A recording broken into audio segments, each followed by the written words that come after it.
Hello and welcome to Defending India. This is an online special which I bring you every single week to look at the major security issues which affect India and areas around the world which also have a bearing on our national security. First up on the program today, the major red flag exercises in the United States. The Indian Air Force has deployed 8 Rafale fighter jets to participate in the multinational air combat exercise Red Flag in Alaska in the US. This exercise, which began on the 30th of May, is a significant event for the Indian Air Force as it marks a major milestone in its ongoing commitment to international cooperation and advanced aerial combat training. The Indian Air Force contingent arrived at the Eielson Air Force Base in Alaska in the US to take part in this exercise, which is one of the largest and most complex air combat training exercises anywhere in the world. The Indian Air Force Rafale fighters were supported by IL-78 air-to-air refuelers of the IAF and C-17 transport aircraft, which helped them undertake a transatlantic flight with staging halts in Greece and in Portugal. The participation of the Indian Air Force in Red Flag 2024 underscores the importance of international military cooperation and provides an opportunity for the Indian Air Force to learn from the experiences of other air forces, further enhancing its own capabilities. The exercise includes a variety of combat scenarios such as air-to-air combat, air-to-ground strikes, and also defensive counter-air operations.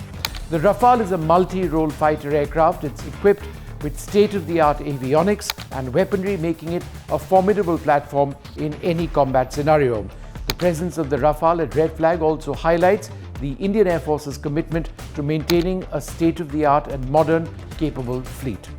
One of the reasons India has to have a big fleet, which is technologically right up there, is because of the concern of China. Right now, China has been deploying its frontline J-20 stealth platform just 150 kilometers from the line of actual control. New high-resolution satellite imagery available with NDTV shows several J-20s, China's most advanced stealth fighter, landing at a key high-altitude Tibetan airbase located less than 150 kilometers from the Sikkim border. India presently operates 2 Rafale squadrons with 36 jets in total. China, it is believed, has already manufactured close to 250 J-20 stealth fighters. The presence of 6 J-20s at Shigatse has major military implications for India. Here are some of the details. Well, first up, what we can tell you is, in fact, show you this image from the 27th of May. It shows 6 J-20 fighter jets on the fight line at Shigatse Airport. You can see several of them over here. Why is this important? Well, this is firstly where Shigatse is located, less than 300 kilometers from Hashimara, where India deploys its Rafale fighters in Bengal. But the significance of the image is that the J-20 deploying its braking parachute shortly after landing shows that the Chinese have been exercising in Shigatse. You can see that in the image on your screen. And this image shows one of the jets taxiing past an F-7, a Chinese variant of the MiG-21, which was first manufactured in 1964 by China. Now, it's a change of generations, obviously, that China now has. These are India's Rafale jets. India presently operates only 36 of them. Remember, China has as many as 250 J-20 stealth fighters. Experts tell us that the forward presence of the J-20 in Tibetan airfields is a clear and present threat to the Indian Air Force. The J-20 stealth fighter is China's most advanced operational fighter aircraft to date. These aircraft are predominantly based in the eastern provinces of China. Seeing these aircraft appear at Shigatse in Tibetan positions places them on a deployment outside of their normal areas of operations and within the proximity of the Indian border. That's something to be concerned about. On this program, we often talk about weapon systems. Well, India has now successfully test-fired an air-to-surface anti-radiation missile from a Sukhoi 30 MKI fighter jet. The Rudram 2 anti-radiation supersonic missile has been developed by the Defense Research and Development Organization. The flight test met all the trial objectives, validating the propulsion system and control and guidance algorithm. The Rudram is the first indigenously developed anti-radiation missile designed to target enemy ground radars, surveillance and tracking, and communication stations in suppression of enemy air defense missions. The Rudram 2 is in fact the latest version after the Mark 1 version was tested 4 years ago by the Sukhoi 30 MKI, which is the backbone of India's fighter fleet. An indigenously developed solid-propelled air-launched missile system, the Rudram 2 is one of the finest in the world, it is believed, and meant to neutralize many types of enemy assets. India currently operates the Russian KH-31, an anti-radiation missile. The Rudram missiles will replace these KH-31s. One of the new technologies that we are seeing being developed around the world revolves around the concept of a loyal wingman. I'll explain what that is. Dassault, which manufactures the Rafale jet, has come out with its model and soon a prototype of its loyal wingman platform. The Dassault Loyal Wingman is an unmanned combat aerial vehicle, or UCAV. These are designed to operate in collaboration with manned aircraft, such as 6th generation fighters still being developed and bombers. It's part of the broader Loyal Wingman concept, which aims to develop advanced AI systems that can operate alongside human pilots, enhancing their capabilities and survivability on the battlefield.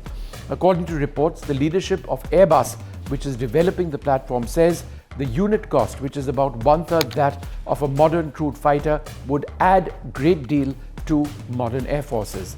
The Dassault Loyal Wingman is expected to be capable of autonomous operations, including flight control, navigation, and mission execution. It's also designed to be significantly lower in cost than a manned aircraft with similar capabilities, making it more affordable as an option for military operations. The Dassault Loyal Wingman is being developed as part of the Future Combat Air System, or FCAS. That's a joint program, an effort between France, Germany and Spain to develop a next-generation combat aircraft system.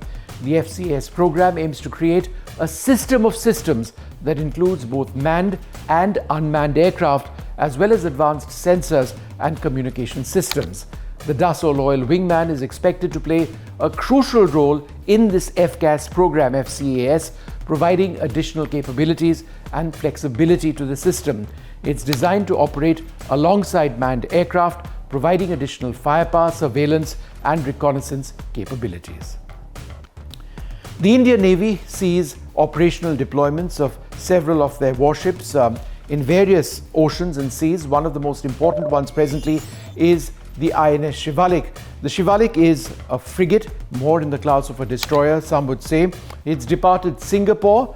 It's on a mission deployment to the South China Sea and the Pacific Ocean. It departed Singapore on the 30th of May for onward passage to Yokosuka in Japan. The warship has been mission deployed in the region. During the ship's time at Singapore, various activities were undertaken, including a visit of around 80 school children on board. School children, you ask? Well, this is also a key part of naval diplomacy. The Shivalik, upon departure from Singapore, is scheduled to participate in JIMX 24 and RIMPAC 24. I'll tell you about those. This deployment is aimed at enhancing the degree of interoperability with the Japanese Navy, the US Navy, and other partner navies participating in the RIMPAC and other exercises. A sad loss for India. A Sukhoi 30 MKI crash has been reported in Nashik in Maharashtra just a few days back. The Sukhoi 30 fighter crashed in Shirasgaon village in the Nashik district of Maharashtra. Both pilots fortunately ejected safely. The aircraft was undergoing a test flight after being overhauled by Hindustan Aeronautics. The exact cause of the crash is still under investigation. Earlier last year, in fact, there was a Sukhoi 30 MKI crash in Morena in Madhya Pradesh in January last year. 2 Indian Air Force fighter jets, a Sukhoi and a Mirage 2000, crashed during a training exercise. The Su-30 had 2 pilots, the Mirage had 1 pilot. 1 pilot died in this crash. The cause of the crash is under investigation, with a likely possibility of a mid-air collision. For the last couple of episodes of Defending India, we've also been looking at the situation in Ukraine. It does affect a geopolitical reality around the world. Well, now Russia's President Vladimir Putin has addressed a group of foreign news outlets. In this meeting, he stated that Russia has no imperial ambitions and dismissed the notion that Russia could attack NATO as bollocks, which is, of course, slang meaning nonsense or rubbish. The statement is part of a broader pattern of rhetoric from Putin in which he often claims that Russia's actions are defensive rather than being aggressive. For example, he's repeatedly said that Russia's invasion of Ukraine was necessary to protect Russian-speaking populations in the region and to prevent NATO's expansion. However, these claims are controversial and have been widely criticized by many international observers. What is the actual situation on the front line between Ukraine and Russia presently? We can tell you that after a recent Russian onslaught, Ukraine has by and large been able to stabilize the front line right now, and there is a large amount of Western weaponry which is coming in as well. So those in fact were some of the key topics that we've been following on Defending India. It's an online program once a week. I'll be back next week to bring you the very latest news.